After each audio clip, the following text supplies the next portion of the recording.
how much the feeling of oneness, how much compassion, how much fellow feeling we have when we talk with each other and also about third person in the house.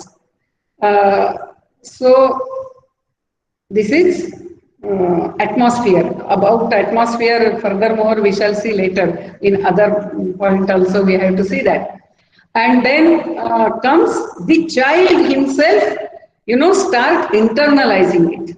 So for child to start internalizing, we will have to make, create, find, identify such occasions where we talk such higher things, actual philosophy with the child, but in an informal setting. Because in informal setting, when it goes in, the child starts thinking about it. So for example, it is the celebration of birthday. Nowadays, the celebration of birthdays, we are also following the West, so I need not explain it. A child who should bring light, happiness to others, he is asked to blow off the candles on his birthday. Our life is to connect the people, but what he is doing, he is using the knife on his birthday to cut. Of course, cake is there, we want to give, that phrase is there, you can very well keep cake. But whether that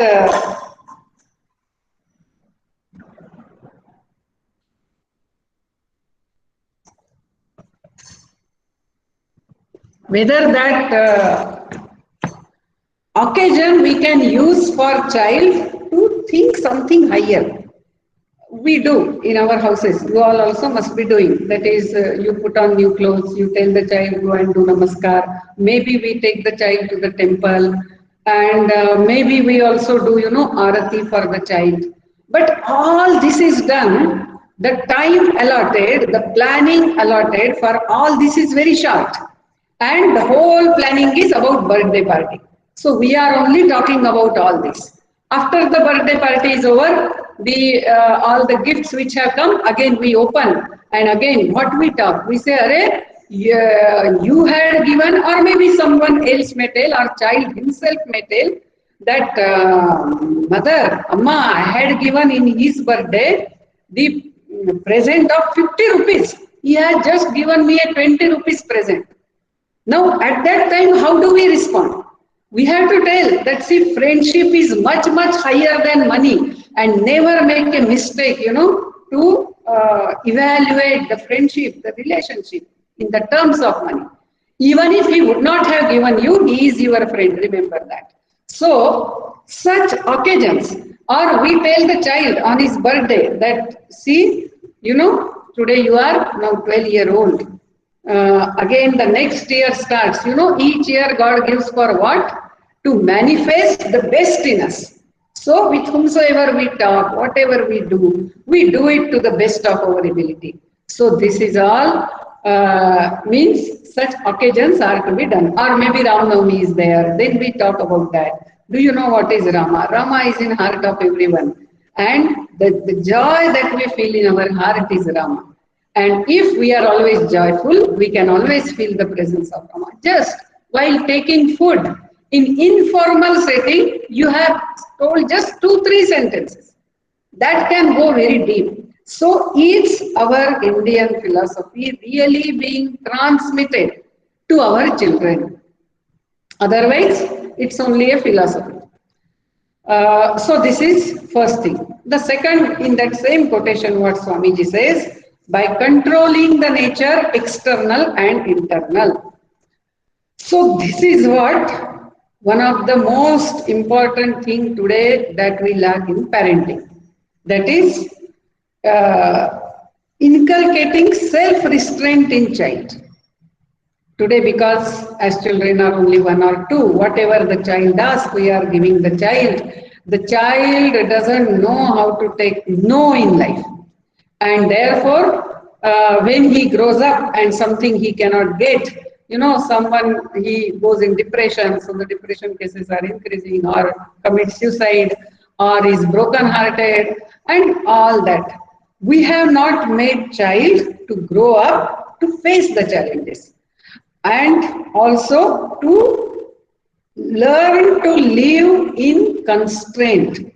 Means I am not saying we should starve the child or give only rice and chutney, not like that. But child should know that there is some limit for what I demand. I cannot have more than 10 dresses at any given time till I start earning. Child should know that 10, 15, whatever is, but at least some limit should be there, or I cannot have more than 5 sets of shoes or chappals, or I cannot have, whatever I demand to eat, whatever mother cooks, I must eat that. And even all these fast foods, I can have only once a month, and that too I have to choose whether I will eat pizza or I will eat this or I will eat that.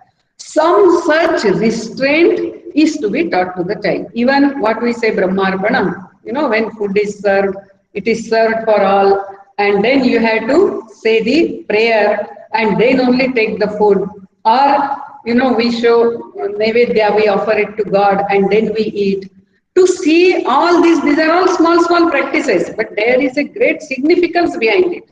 Nowadays, those practices are going. Nivedya and all, it's okay, no, child has to go early in the morning, naturally, so we pack something and give. Child also demands, Farmaish is there, and there are mothers who tell very happily, my child, if I give sambar and rice in the tiffin box, he does not eat. I have to give him either pizza or this or that, she is telling. If he doesn't eat, let him not eat once, twice, thrice. Just give him one slap, let him learn to eat whatever is given in front of him. So somewhere, this self-restraint and then controlling nature outside and inside. So our thoughts and our words and actions.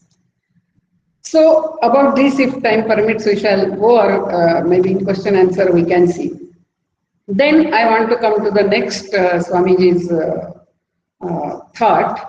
And that is a very beautiful thought. Work is worship. So this is what has to be inculcated in our children. Because it is work and work alone which can really raise a man, and it is not doing work properly or expecting too many things for doing the work, that is what destroys the man. Now in today's, when the children are growing up, because in many houses, we have servants, we have help, domestic help is there. So there is not much work in the home. So mother is doing even the child's work. So children do not know how to wash their clothes. Children do not know how to wash the vessel. Children do not know how to sweep the floor. But we have to make them do it at least once a month. We have to teach them the joy in doing the work. Or sometimes you can tell that today some very special dish, let us say jalebi or whatever. We can tell the children that we are going to make jalebi tomorrow, but it is we all are going to make. So you all have to help me. And then distribute the work. Let them actually do it. This actual doing can make very great samskara on the children. Or once in a month, we have to tell children, today is thorough cleaning day for our home. Nowadays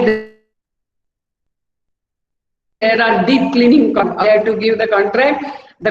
Those people come and they do deep cleaning. Deep cleaning means even below the cupboard, behind the cupboard, below the cot and bed and everything. Now make children do that. Let them wipe the windows, so somewhere that owning comes. This is my house. I have cleaned it. The day you clean it, if you see some dirt, you immediately notice it because you have learned how to clean. So you also learn how to notice the dust. It may be today in the house, slowly it will be even in the mind. So This work is worship, what Swamiji says, or what Bhagwan Sri Krishna says in Bhagavad Gita, Swakarmana tam abhyarja siddhim vindati manavaha. That is, our only connection with the Ishvara is actually our work, nothing else. I can offer flowers, but the flowers are created by God. I can, show the lamp, but lamp, everything is creation of God. If at all there is anything that I have created, it is my own action.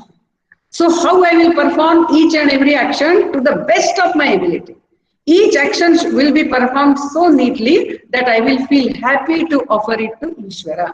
So this is what we have to inculcate in children, that every action should be performed properly and we have to involve them. Now suppose, let us say Ram Navami is there. In many houses it is the mother, grandmother, they only do all the work and all. But we have to involve the whole family. And nowadays, this is essential to involve even the boys, not only the girls. When I am saying to make jalebi, call the children, don't call only the girl child. You have to call all the, whether it is boy, girl, everything. Because, as our life is becoming complex, no more the household work can be divided as this is woman's work, and this is man's work. We cannot do that. Our children, our boy, maybe he has to go out and study somewhere, he may have to. Or he gets a posting and he goes somewhere. If he keeps only eating outside, that is going to destroy his health in no time. So he has to know how to do cooking. And if his wife is again working woman, then he has to know how to help his wife in the home. And all these sanskaras can be done only in the home. Nowadays, of course, because children are less, so money is more. But I remember that in my childhood, whatever we spent, we used to write. Everyone has to write down, and the month end, you have to tally the money in the hand and the money spent.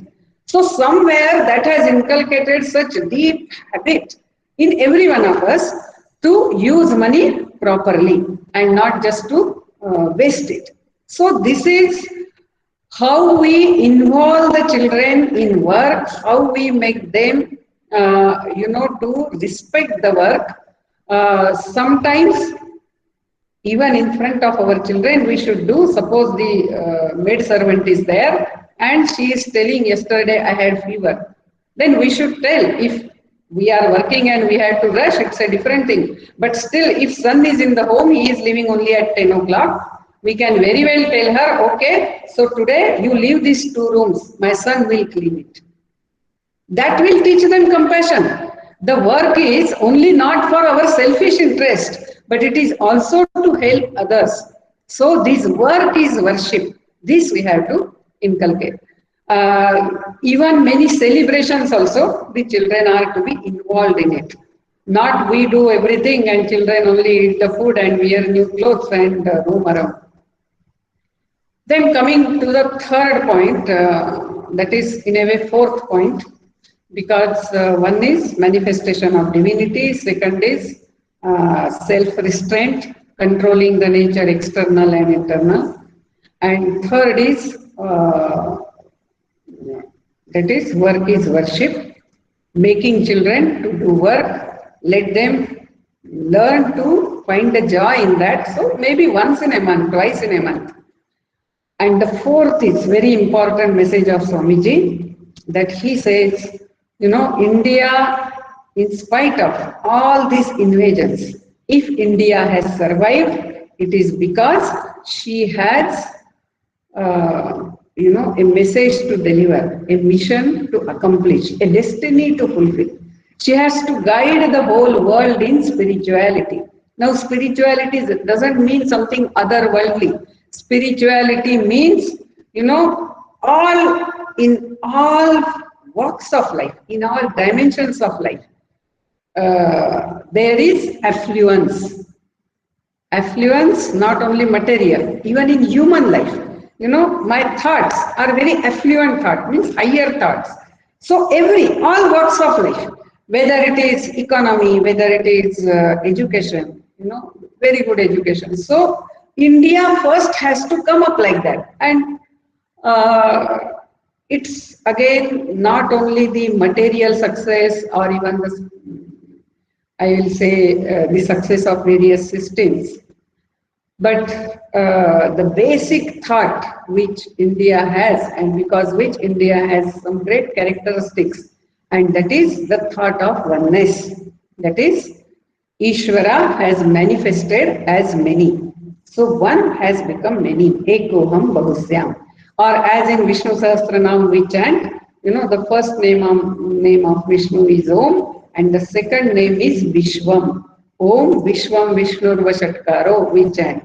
So this whole Vishwa, that is, this whole universe, is manifested form of Ishvara only. And therefore, we are not separate. Actually, though we may appear separate, physically we are separate, mentally we are separate, it's all right. But we are only the waves which have risen on that Satchidananda Sagara or Satchidananda ocean. For example, in the ocean so many waves rise. Now each wave, it has, what to say, certain specification. That is, one wave is very long, one is short, one is very tall, one is coming with lot of force, another one is coming with not that much force, one is looking white in color. So specifications are there. We can say Nama and Rupa, that is long wave and whatever. But can we separate the wave from the ocean? Can you tell that let us bring one wave from Kanyakumari to Bangalore? Can you say that? You cannot separate the wave from the ocean. The wave, the real nature of the wave is the whole ocean. And in ocean, all waves are same. As long as the wave has risen, it is appearing different from ocean, but it is not different. Once it falls down, its Nama, that is its name, and its Rupa, its form goes, it is one with ocean. Similarly, all of us, though we appear different, our names are different, we are all only the real nature is Paramatman for all of us. So Atman for all of us is not separate. So we are all interconnected, interrelated, interdependent. That's what today ecology has understood. That is what today quantum physics is talking. That we are all interconnected, interrelated, and interdependent. So when we say I, it's not only I, this body, mind, intellect, but my expanding form is the family, my still expanding form is the society, my still expanding form is the nation, and then this whole nature. So what does it mean? I am part of all this. What does it mean? I have a role to play, to protect the nature, to work for the regeneration of my nation, to work for the well-being of my society, and to work to take care of my family. All at a time. I cannot say that this Janma I will take care of family, next Janma I will see. Not like that. This Janma also I am part of the society, nation, and the nature, and Ishvara. So we have a duty to fulfill towards all this larger existence. This is what India has understood and lived, and therefore developed various systems like whether family system or Panchamahayajna or ashram system or the education system that was there in our country till 1823, which British later destroyed. So all this was based on oneness. That is, the basis of everything is oneness. So when we say India has to guide the world, what is that guidance? If someone says that guidance means, what is written in Gita, explaining that Gita to them, not necessary. Today everything is available, grammar is available, all different apps are available, and so many acharyas commentary is available, its translations are available. Anyone sitting anywhere in the world can study Upanishad, can study Bhagavad Gita. We are not required for that. But what is taught in Bhagavad Gita, what is taught in Upanishad, how it is to be lived, how a family, lives based on oneness, based on love, based on acceptance of each other, helping each other. How a society lives like that, how an educational institution, takes care of each other. It is based on oneness and not on competition of, throwing other down and I should rise on his head. Not like that. So it is creating of such institutions. India has to work. And for all that, the first institution is family. That is the first institution which is based on oneness, on love, on compassion, on care for each other, caring and sharing, that is family. So it is learning from the family, we do it in the society, nation and the whole creation. Therefore, family is again very important. But today I am not going into that aspect of it.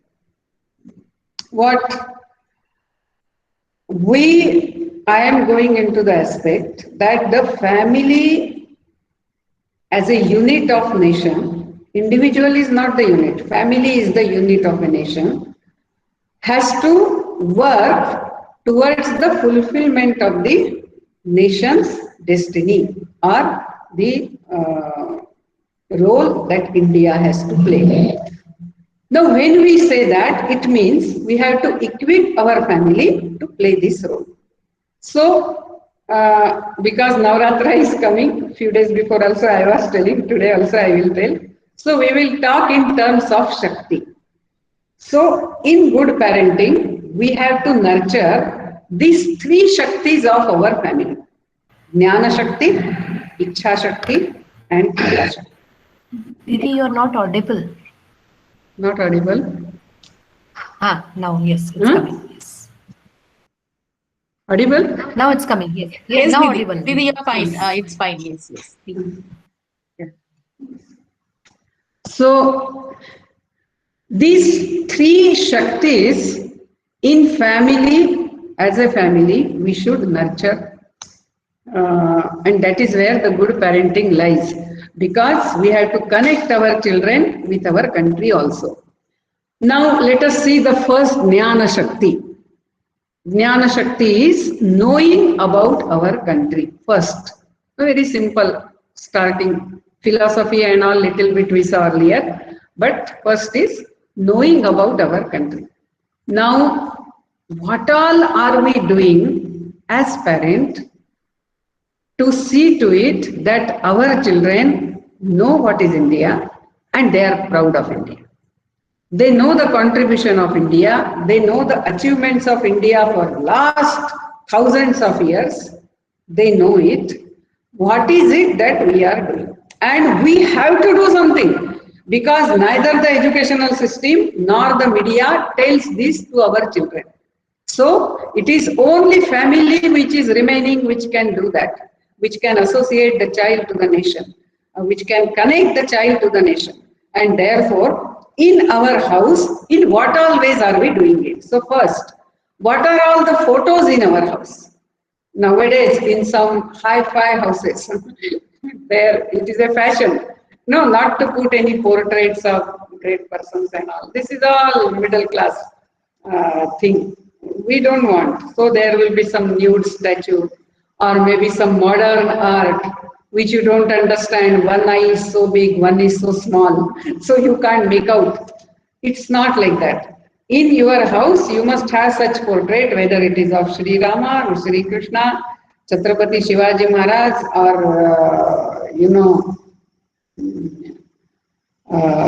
Maharana Pratap, or any of our great heroes, even our local area heroes means you understand what I am telling, not the film heroes. So such photos, whether we have in our home, Whether we have such album in our home, when children are very small, we have to bring such pictures, paste it, and then show it each picture to the child. Then tell one story about each, whether it is Rani Chandamma or Basaveshwara. We have to tell the stories. Those pictures he should see. He should be able to identify the pictures of at least 200 great persons who have lived for this country. At least 200. Can our children in home identify this? At least 200. And because we have many, whether we take, the saints, there are so many saints, the Veeras, there are so many scientists, there are so many rishis, there are many. And of course, like Sri Rama, Sri Krishna, Abhimanyu, such Aitihasik Veeras, also many. So this is one thing. Can our child identify? So what are we doing for that in our home? What are all the magazines that are coming to our home? In those magazines, whether about our country is talked highly, properly, proper perspective is given. I am telling you why it is very essential. I will just give you one example. Lot of caste animosity we see in our country, especially in Tamilnadu or even some part of other South India. And the what charge is there that the all other castes were kept away from education. But do you know the fact? Up to 1823, when this survey was conducted by the British, as per that in our country, especially Madras Presidency survey was conducted in 1823. So at that time, the not only the students, there were teachers from all the communities. What we call today SCs, what we call today BCs or MBCs, from all the communities. This is the survey conducted by British collector and put together by British only. It was conducted in 1823. Dharampal, one Mahatma Gandhi's disciple, has put it online. Anyone can see. Beautiful tree by name. You can see it. It is available online also. And yet, even today, in our textbooks also, we are teaching that, education was kept away from all the caste, which is not correct. It is the British and Christian missionary combined who have stopped this education, and they started the schools. And another very devastating truth, we do not know. For example, he said we shall have downward filtration method. That is, in Indian society, the Brahmins are respected. So we shall give admission only to the Brahmins in our school. They will get converted and then they will convert the whole society. So this is what they tried since 1813 Charter Act. They started doing. Macaulay, he corroborated it. Yes, you should follow downward filtration method. And up to 1900, they followed the same method. And they found conversion is not taking place. By that time, all our other communities had lost their education. And even they had lost their occupation also because of the British industrial policy, land policy, they had lost their lands also. So utter poverty, ignorance was afflicting our society. At that time, the British started creating this animosity, saying, see, only Brahmins got the education, they kept you away from education, which is not correct. Till today, no one has challenged that British educational survey report, which is available. But even today, the public discourse is like that. So our children get carried away. When they go to the colleges, there are all these pisciferous tendency. They will come and tell, they will, provoke their anger against the other caste, and the child may fall for that. And whereas we want to work for the country, that will not be possible. So this is just one fact, a small fact I told you. There are so many such things. which are kept away from us. So we have to also educate ourselves, and we will have to teach that to our children also. So this is Jnana Shakti. There are many things, but now with time constraints, we shall go to the next Shakti. That is Ichha Shakti. Ichha Shakti is willpower. You know, the willpower is to be developed in our children. If I decide to do something, I do it. Earlier in our house, the willpower was developed. It gets little bit covered in self-restraint that we saw. The willpower was developed because there were a lot of norms to be followed in a family. Nowadays, there is no norm life in house. Children, of course, few minimum may be there, but nothing much. Once I was in one school, and that principal was telling me in some metro school. So she was telling, Didi, the Muslim children who come to my school, you know, from second standard onward, if Roja is there, Ramajan is there, that child doesn't drink even water. Other children are taking food. Second standard child. Just imagine, he is not even drinking water. And that is how they do for 1 month. So she was telling, but you see, in Hindu families, we are not telling children to do anything. No Ekadashi, no fast, nothing. And we are only indulging them. By indulging them, their inner power, you know, is getting reduced. There is no willpower. Whereas you see there, if you have to stand for your community, immediately you come together. The willpower has to be inculcated. So some sankalpas, yes, unless we do that, we will not go for food. Today we finish this work in the house, only then all of us will eat food. Or some such norms in the house, some practices in the house. What are all such practices in my house which develop the willpower of the children? And I have to make him own it. It's not that you force it. There is certain age you force it. But we have to also discuss it and make child do it. Now how it will be possible? It's only when you spend quality time with your children. It's only when we have a very good rapport with our children. Many times we feel that giving good food, good electronic gadgets, good clothes, good school, our duty is over. Then only we have to ask, okay, when is your exam? Okay, tomorrow what do you want in tiffin? And like that only, then our duty is over. It's not like that. We have to chit-chat with the children. We have to tell them our struggles in life. We have to tell them some incidents from someone's life, that how they were determined and they achieved. So what is it that you want to achieve, or you will be determined? Just tell me, for in coming 1 month, what is it that you want to achieve? You will finish this 200 pages book. Can you read that?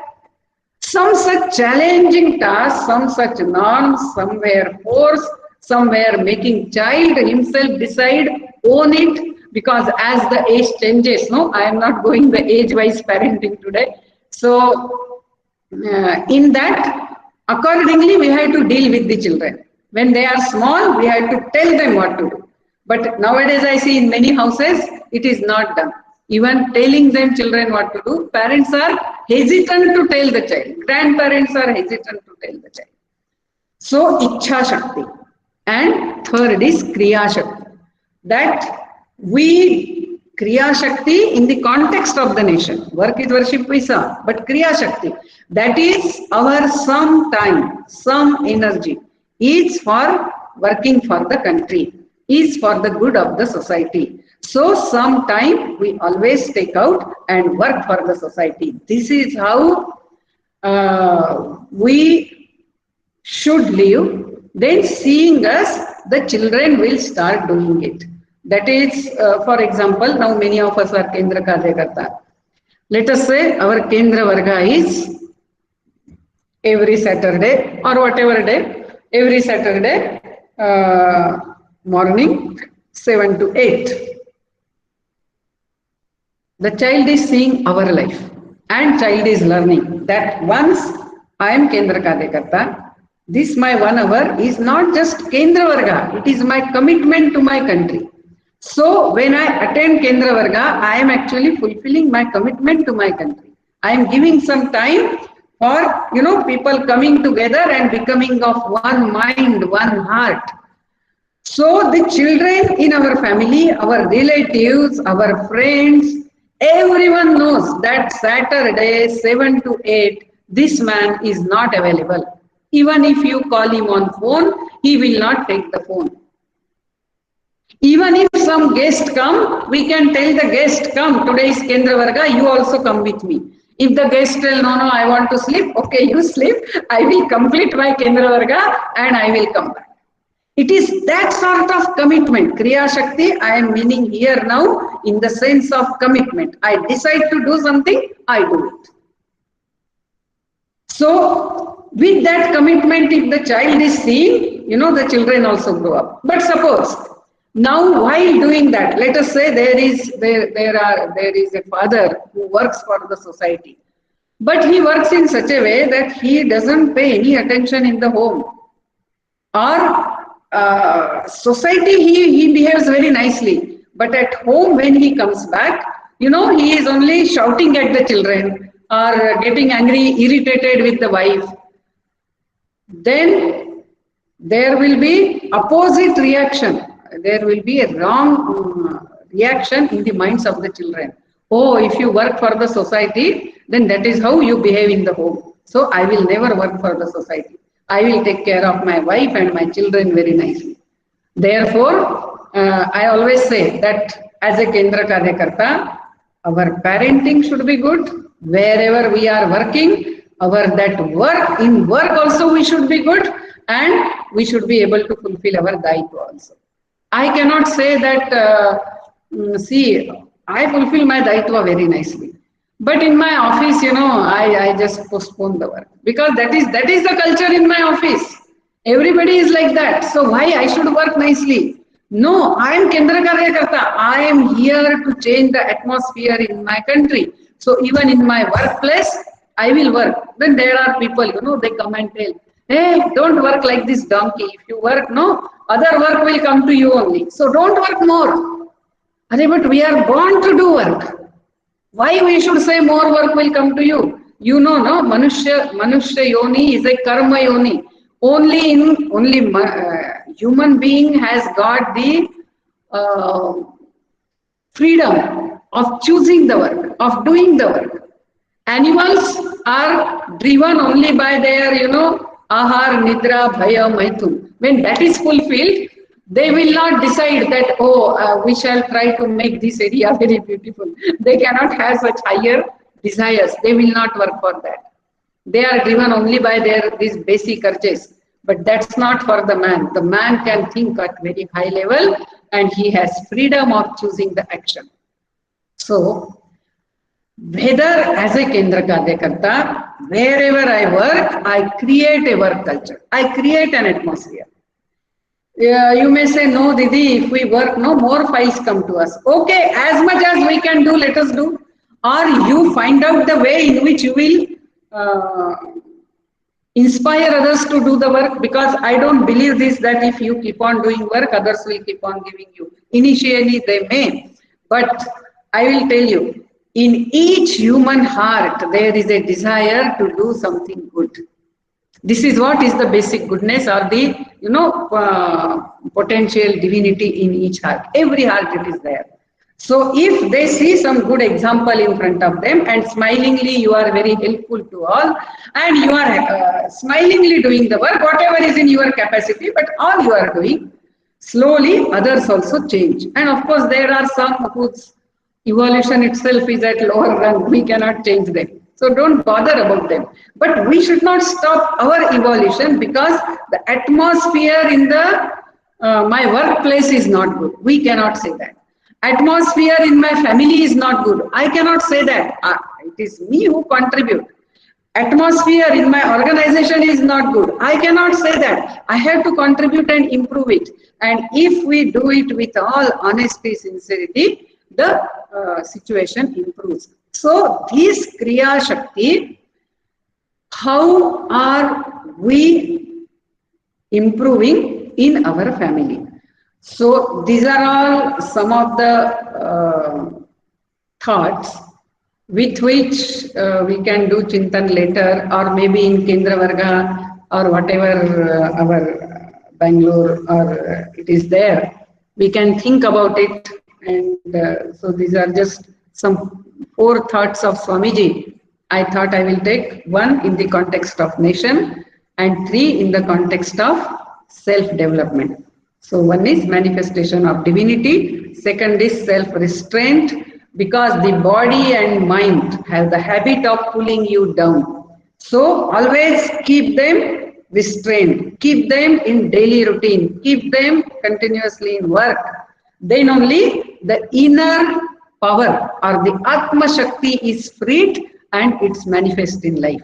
So this is, and Swakarmana Tamabhyarcha, whatever I do, not because somebody is watching me, I will do it. I will do it because this is my offering to Ishvara. You know that Belur, no, in Karnataka, very beautiful temples are there. I had seen that.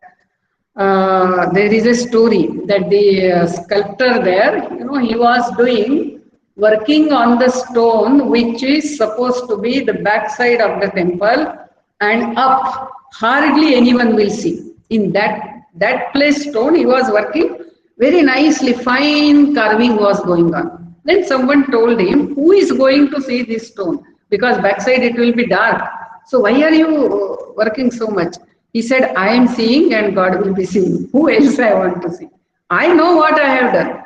So this is what, these values if we inculcate in our children will be really the children who will make our country great. They can contribute. There are some questions, so I will just go through it.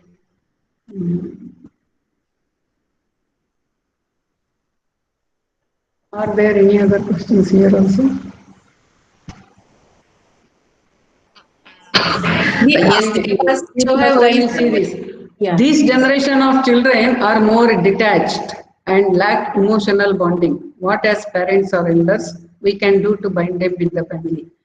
This is what has happened. The electronic gadgets, you know, we also sit with that, and we are not involving children with ourselves to do the work in different activities. I am not saying just work, sometimes even going out, you know, visiting some good organizations. Maybe once in a way, in the child's birthday, we visit even the orphanage or old age home. So, how much are we interacting with the children? That will show the emotional bonding. I will just give you one example. The father comes from the office. He is sitting in the chair, you know, looking in his mobile, and the child comes running. Child wants to tell something to the father, and father says, "Hey, I am so tired. Don't you see I am relaxing? Go and talk with your mother." Now, what the child has learned from this, that we relax with mobile and not with our people, not with our child. Okay, this value you have imparted. Now the child grows up and you become old. Now you are in the home, the child is working. Now your son comes back from the office and you start telling the son that, beta, I am, you know, having some stomach pain or something. Then the child says that, father, you are educated, mobile is there with you, you know doctor's number, you call doctor and ask, why are you troubling me? Don't you see how much I am tired? And then he sits with his laptop. So we feel very bad. But the value we have imparted, that the relaxation comes from electronic gadgets and not from talking with our people. So, in what all ways are we engaging them emotionally today? Only then we can say that bonding will continue. How can we impart moral values to our children in the present scenario? As I told you, example, that is Udaharanam Vatavaranam or Atma Nididhyasanam, Atma Chintanam. That is example, atmosphere, and the child's internalization. That is, he gets some thought and he thinks about it and he brings out changes in himself. So the values are always transmitted through different cultural practices.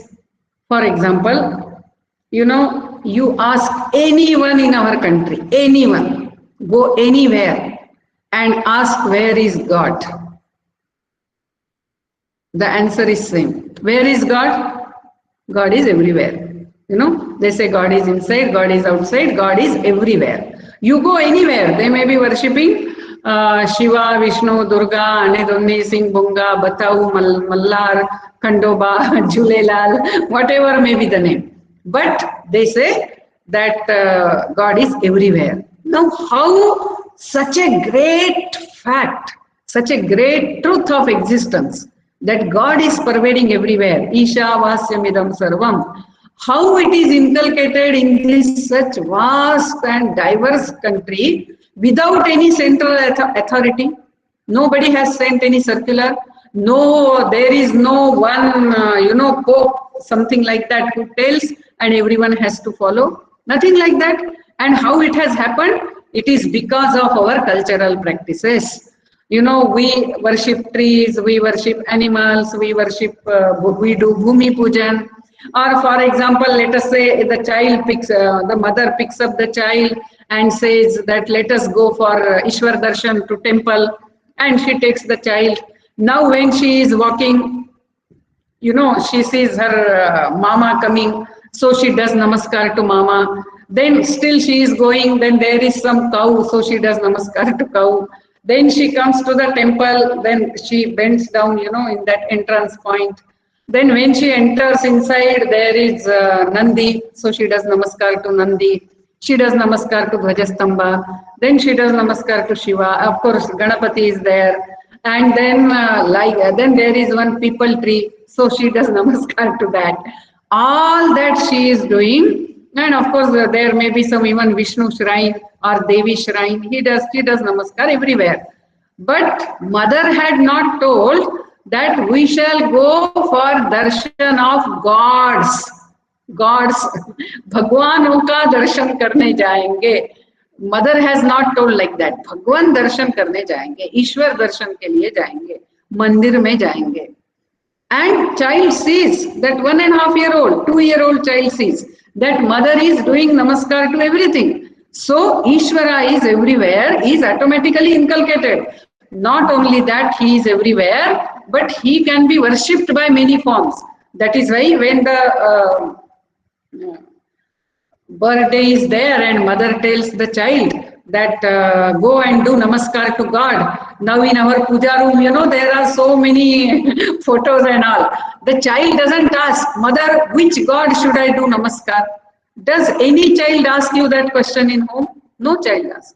We tell go and do namaskar, he just straightway goes and he doesn't do, Shivji, namaskar to you, Durga, namaskar to you, Krishna, namaskar to you. He doesn't do that. He does one namaskar and comes back.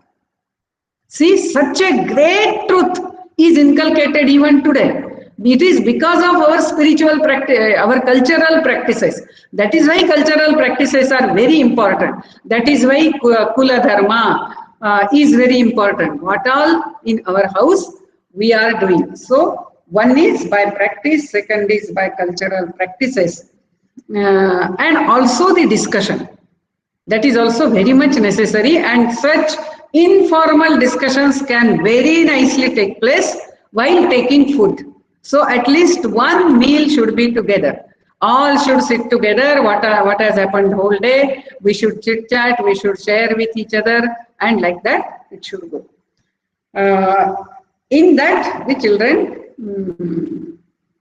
get moral values. How can we reduce the dependence of digital gadgets of our children? By having some norms in our own family, that we have to discuss with children, that at least 2 hours in our family we should not use any electronic gadget. phone, if only some call comes, not otherwise. We will not call, we will not see WhatsApp, nothing. So which 2 hours shall we do when all of us are in the home? So evening 7 to 9, 8 to 10. So decide, and we have to start doing that. I know it is difficult, but unless we practice it, it will not happen. And if we start practicing it, children will also practice it. They may grudge, but they will practice, and when they grow up, they will thank you. I will tell you, once we had here one youth camp. It was All India Youth Camp, some 1,000 youth had come. And in that from Manipur also, some 5 youth had come. So one girl, she said that I want to speak, just few minutes. Then we told, okay. Then she said that I had thought I can never stay away from my mobile. But when I came for camp and I was told that your mobiles will be taken away, I got so angry. I was thinking if it would have told me earlier, I would not have come at all. I would have left. Or now also I can go back, but Manipur is so far and I don't get reservation. So I thought anyway, what to do? So I stayed. First day I suffered, second day I suffered, and third day onwards, I started getting real happiness from interacting with others. Real happiness comes only from human being, not from gadgets. You purchase a new car. So if CCTV camera is taking photo of your car, you have no satisfaction. Only if your neighbor comes and asks, oh, new car, how much you have taken? What is the cost? And your relatives see, they ask, then only you get happiness. So the real happiness comes only from the living beings, not from the gadgets. And that girl, she said that I realized first time that I can be more happy without mobile. So that experience we have to give to our children. So there has to be some such time. In olden days, food was adequate in our country. So because we should not only keep eating, so there were a lot of vratas, ekadashis and all like that. Now we must have those vratas also, plus additionally today is mobile vrat, today is TV vrat. It means no TV will be seen or no mobile should be seen. So like that vratas we should have once in a way, in 1 month, 1 day in a month, practice it, give that experience to children that we can stay without it. It's only then it is possible. And of course, our usage, both makes difference. How to inculcate healthy food habits? Since childhood only it can be done that. And it is only by insisting whatever is cooked that has to be taken, that food only has to be taken. No habit of eating in between the food. Certain practices you will have to follow. You will have to tell the children. Once in a way while taking food you discuss that, see, Coca-Cola, with Coca-Cola, you can clean even the toilet seat. It has so much acid content in that, whatever it is. Keep talking to children. There is no magic wand as such, but our effort should not slack. We should be continuously alert. See, for 2 generations before, there were less distractions. The families were bigger. So children could automatically grow nicely. Now children automatically cannot grow nicely. We have to be alert, we have to take care. That is very much essential. Why the rivalry between the siblings is more these days? It is because first thing, we may be comparing them when they were small. That, see, your brother is not crying, why you are crying? See who will finish the food fast? Acha, your brother will finish or you will finish. And then the brother finishes, then we praise the brother. So homework, who will do first? I will give chocolate to him. And like this, we are always making both of them compete with each other. Though our intention may be good, the training becomes wrong. And therefore, when we are in home, there should be, first thing is no comparison. Even if someone else does, suppose they say, oh, your elder daughter is very fair, the second daughter is not that fair, then you should say that yes, and I like black color also very much, and my this daughter also is very smart. So, first thing is, we should not compare. Then the second thing is, somewhere we have also got used to purchasing things differently for children. So their water bottle is different, their bed is different, their bed sheet is different, everything is different. Their plate is different. So there is no training of sharing and giving it to others or taking it from others, which was not the case when we were growing up, because that time economically maybe we were not that well off. That may be another reason.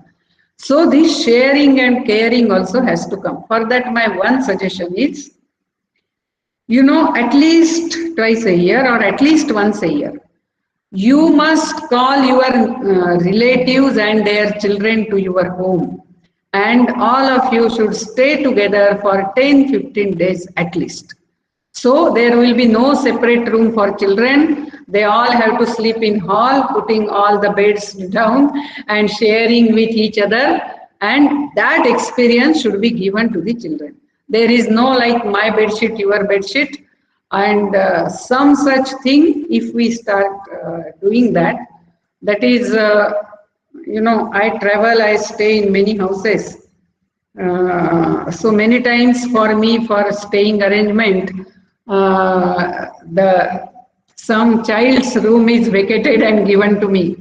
So that child is looking at me like this, that when will she leave? Because I am occupying his room. This is how so much possessiveness has. Because this is mine, mine, mine. So this my room, your room should go. Somebody was telling me in one family, they have given names to the room. So, for example, Vashishtha or whatever, they have given rivers name. So, Ganga, Yamuna. So, they will not say, in my bedroom that mobile is there, you bring it. It's not my bedroom. In Ganga, my mobile is there, you bring that. Or today, you all will sleep in Yamuna. So, that is how it will be taught. No mine and yours. So, it is our lifestyle which is really separating them. So what are all such things are happening? We will have to little bit of think about it and do. How to create interest in studies? First thing, you stop pressurizing the children for studies, and try to, many times I have seen the parents think if child is reading other books, or he is going for some camp, or he is going for Sanskar Varga. We see such parents. The parents tell, hey, don't go for Sanskar Varga. What about your studies? Child cannot study 24 hours only his study books. It's not possible. And therefore, what first we should do is give him the varied knowledge of different topics. Don't worry about the studies. Use creating him interest to know the things. Once that interest is created, as he grows up and the sense of responsibility comes, he will study his topics also, and he will study also. He will have interest also. But if you try to force the child to study only study books, then that starts giving you diminishing results. And that is what is happening. So from the childhood, develop the habit to bring more different topics to children. That is, please remember, we have to create interest in acquiring knowledge. Forget about textbooks to start with. Once that interest in acquiring knowledge and also technique to acquire knowledge, if that is imparted to the children, that he will automatically apply to his studies. The parents are not able to find time and there is imbalance in our lifestyle compared to our parents. How to cope up with this? Fix your priorities. Decide. That is what actually we have to decide what is important. I have seen such parents. They say that when my children are growing, these 10, 12 years are very important. And therefore, I will even go for a part-time job. And I will work from home. Even if my salary is reduced to 50%, doesn't matter. But I have to spend my time with the children. So we have to decide how we fix our priorities. We cannot say I will have carrot and I will eat it also. Both things are not possible. I want to do everything outside and I also want, children should be attached to me. That is not possible. So we have to fix, we have to decide, and I always say that, unnecessary, we are going after too many things and therefore our need of money has increased. That is what we have to curtail it, at least when children are growing. Once they become 13, 14 years old, then you don't have to give them more time actually with them, but whatever 2, 3 hours while taking food and all other time, that should be quality time.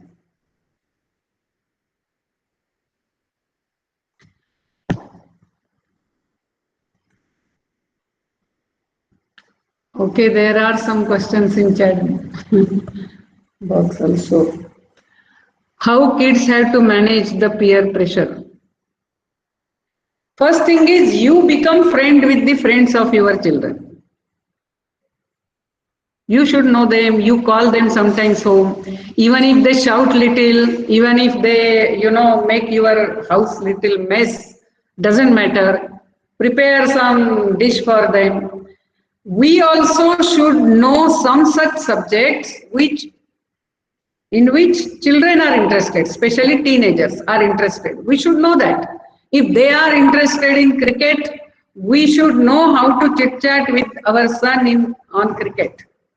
Or if he is interested, let us say in,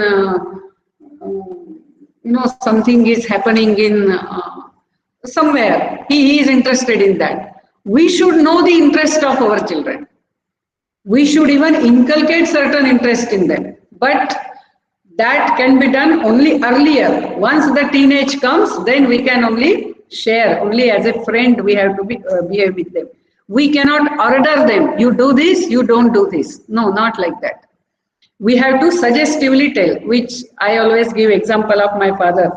I was very fond of reading. So I used to read lot of books. So my father had told me, when you go in class 10, I shall give you membership of the public library. And then he gave, and I used to bring books every alternate day, or sometimes every day also I will bring book, I will read, I will return.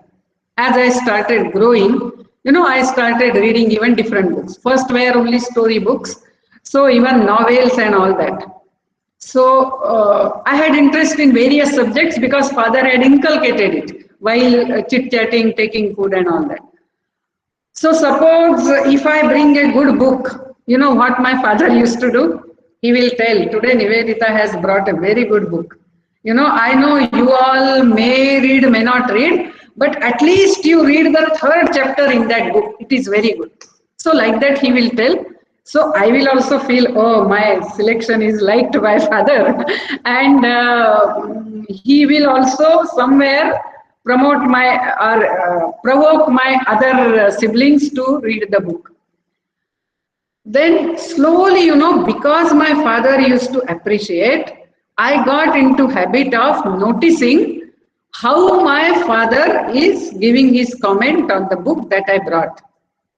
And there was no hiding because there were no separate rooms also. So whatever book I used to bring, I used to keep in the room where everybody used to sit and study and everything. So father also will come, he will take the book. I used to bring all rotten novels also.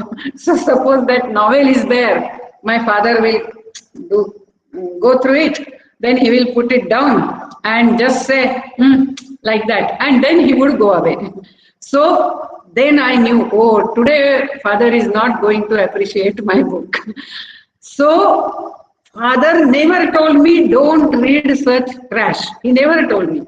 But just by his actions, just by his suggestive molding, I started reading proper books. So once you are in teenage, you cannot tell children, don't do this, do this.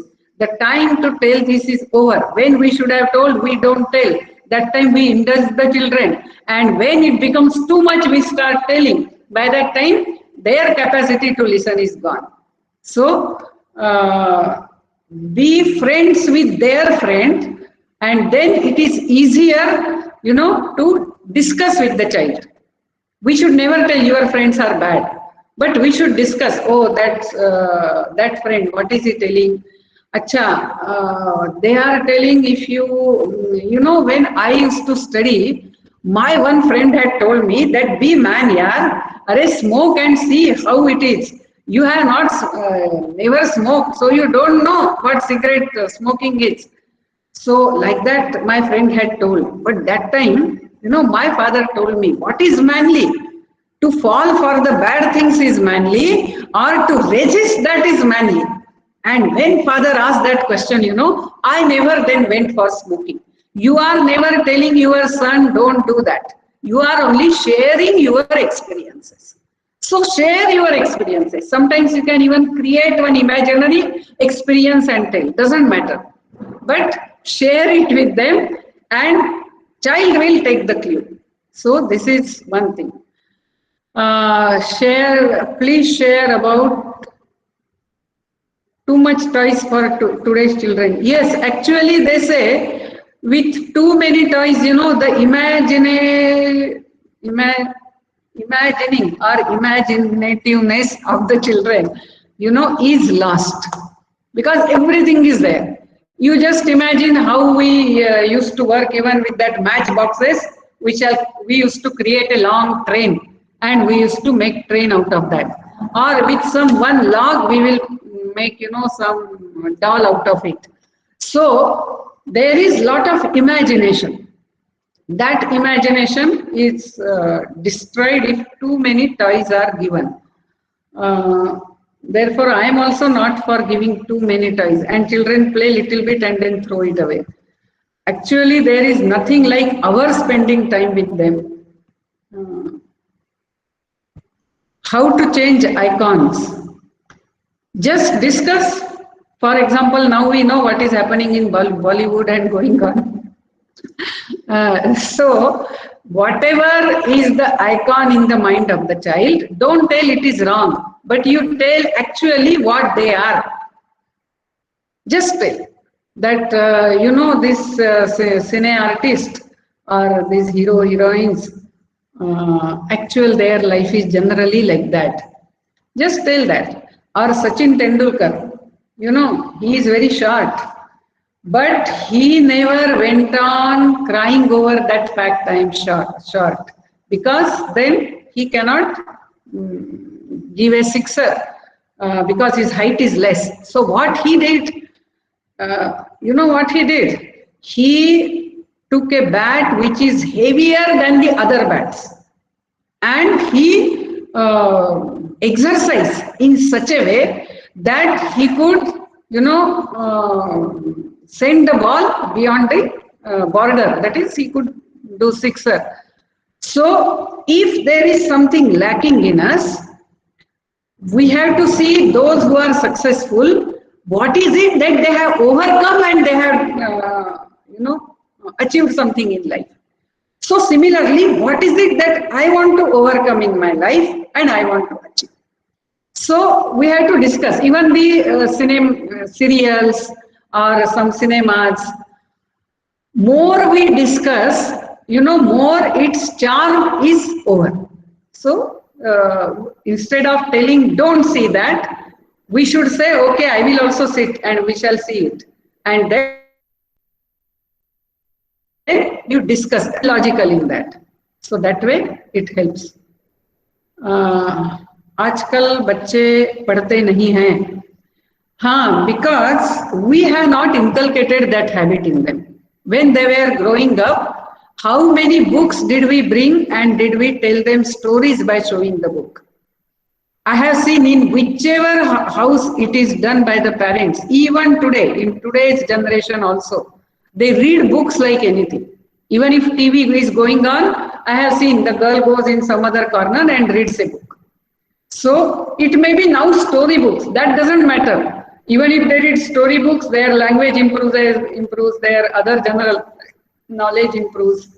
So when they are small, that's why the molding age is the most important age. That time we should bring. For example, in my house, I cannot say that my house was very rich family, nothing like that. My father was working in post office and we were almost total 10 persons in family. But my father, there was Chanda, in Marathi Chandoba, that is Chanda Mama coming to our home. Then Kishore, one magazine was there, that used to come in Marathi. Then there used to be many story books he used to bring. So we had such a good stock of books. So it is, he could have always told that there is no money. But he did that. It means my mother, I remember, she had only 3 saris, 2 to wear alternately every day and 1 to go out. My father used to stitch his chappals again and again and wear, but he never said no for any book that we wanted to read. Or he always brought good books in our home. Or my one sister wanted to learn music, he sent her to music class. I wanted to go for drawing and learning Urdu, he sent me there. So all that he did. So this is what our priorities and what we have done. With that, it will, I think it's over. So we can. In Corona, we as students have online classes. How to balance studies through books and digital gadgets. Yeah, this is very unusual situation. So we hope this unusual situation will be over in few months. One thing is, I will tell you, as Swamiji says, knowledge is within. Divinity is within. So if we strive and read our own books, study books, the online classes pressure can reduce. That is, even if you can sit in the class, but the real knowledge you can get more by reading your study books, or also, but that is again going online only. Nowadays there are many good courses. See, always, as the time changes, there are always newer and newer channels of communication. And each channel of communication is a power. Power means it can destroy and it can nurture. So we have to see what is the nurturing part of this present channel of communication and how I use it. And what is the destructive power of this present channel and how I can avoid it. That we ourselves will have to learn. If we are small children, then of course parents have to guide. If we are already teenagers or college students, then with our own control we have to learn it. That is, suppose I am too much watching serials and all like that. Suppose you are watching every day, let us say 4 hours, 5 hours. Then you say from tomorrow I will watch only 3 hours. Don't say I will not watch. That is not going to work. So make it 3 hours. Then slowly make it 2 hours. Then you decide which real serial, if you see, your knowledge also will increase. So it could be some historical serial, it could be life histories. So slowly you can change the quality of what you are doing. So the time and the quality. Like that, slowly you mold yourself. Yes, Didi, you have been very elaborate in all the questions, and I can understand that how enthusiastic our parents are in discussing with you. It's really been very great to listen to you, Didi, and it's really words of wisdom. And I hope that we will be having some more meetings with you like this, so that we will be we will be able to hear your words of wisdom. Yeah. Now. I request Shri K. Nanuji, President of Samanvaya, to express our heartfelt gratitude. Shri Nanuji.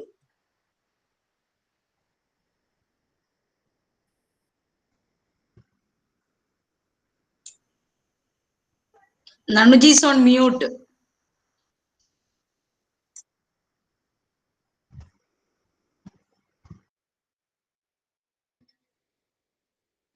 Today, we all have joined this webinar organized by Hebbal branch of Vivekananda Kendra, Kanyakumari, and in association with Yelahanga Bhag Committee of Samanvaya, Bangalore, a social cultural organization working in Bangalore. The main highlight of this webinar definitely is the speech on Swami Vivekananda's message on good parenting by Mananeeya Nivedita Didi. My responsibility is in today's webinar is to express vote of thanks to one and all who have attended this webinar. First of all, on behalf of Vivekananda Kendra and Samanvaya, I extend our sincere thanks to Mananeeya Nivedita Didi for delivering the speech on Swami Vivekananda's message and good parenting. Also, I thank the organizers in Vivekananda Kendra for organizing this webinar, and I take this opportunity to thank Vivekananda Kendra for giving us an opportunity to associate in this webinar. Thank you once again. Yeah. Thank you, Nanuji. Before concluding, as Didi said throughout her session, that how to be a good parent and how to be true to our nation. I hope all our parents will pledge for being these two tasks what we had discussed. Being a good parent and being a good citizen and devotion to the nation. So thank you, Didi, once again. Let us conclude today's session with Shanti Mantra. Sarve bhavantu sukhinah, sarve santu niramayah, sarve bhadrani pashyantu, ma kaschid dukkha bhag bhavet. Om Shanti Shanti Shanti. सभी को नमस्कार और धन्यवाद। गलती तो दोनों में है ना, बराबर ही है।